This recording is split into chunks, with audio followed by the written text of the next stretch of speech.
and it was only an hour ago. Seriously, kiddo, stop beating yourself up. A forgotten line is the least of that script's worries.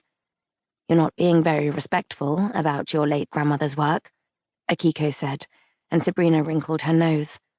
I think enough people fawn over our infamous granny, don't you?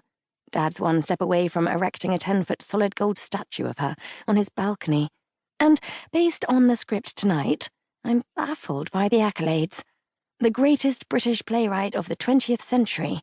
What, were the only other plays between 1900 and 1999 written by the typewriting monkey at the zoo?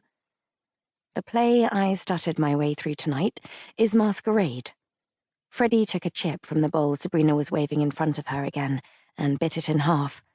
They were venturing into territory that made boulders appear in her stomach, so she might as well pile some greasy spuds on top. It's one of the earliest Henrietta Carlton scripts. Their grandmother had written Masquerade at the age of 20, several years before she'd hit the big time as both a playwright and an actor. Her writing inexperience shows in Masquerade, hugely. It's nothing like The Velvet Room. The script that had catapulted Henrietta into the history books, which I assume you've still never read.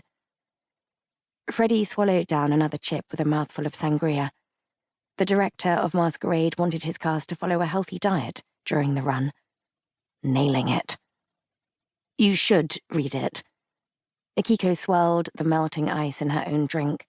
I'm not that keen on just paging through a script like it's a novel, but The Velvet Room is so poignant, you forget you're reading stage directions. Your grandmother grew into a cracker of a writer. Sabrina lifted finely threaded brows. All that, and a brilliant actress too. Almost seems too much talent for one person, doesn't it? She tweaked one of Freddy's fluffing curls. Thank God our little Frederica came along to keep the end up for this generation. 4 centuries of thespians in the family, with X Factor spilling out of their Shakespearean ruffs, and it almost ended with a very talented journalist, Akiko said loyally. Some drunk ginger floozy from the telly, Freddy suggested at the same time, in a tongue-in-cheek attempt to divert the stream of the conversation. Sabrina lifted her nose. Excuse me, baby sister, I am perfectly sober. I can hold a cocktail. You can hold about 6 in each hand at the TV awards every year. Entirely different situation, Sabrina grinned. Despite that piece of cheek, you wee shite, and even with a spot of Springsteen thrown in, I'm incredibly proud of what you can do. And I'll even bone up on The Velvet Room, so I'm all set for your star turn in the West End revival next year. Freddy felt her smile fade from the inside out. Her heart gave a hard thump of trepidation and shriveled, and the shadow probably spread to her face. There's no guarantee I'll get a role in it. Of course you will, Sabrina said, and added with sisterly affection and zero tact.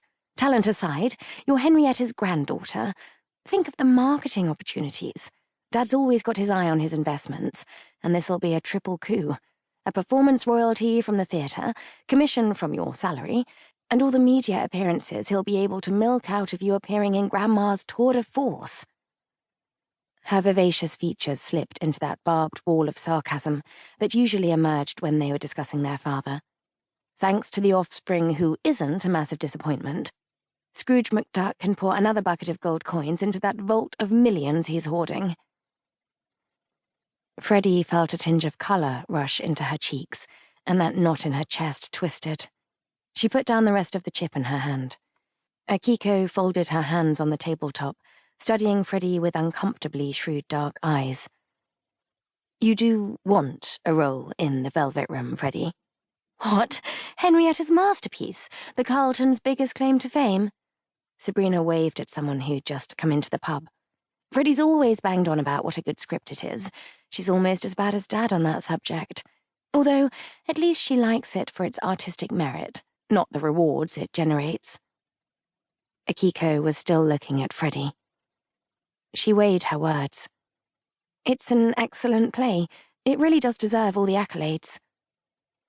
She hadn't actually answered Akiko's question, and from her expression, it hadn't gone unnoticed.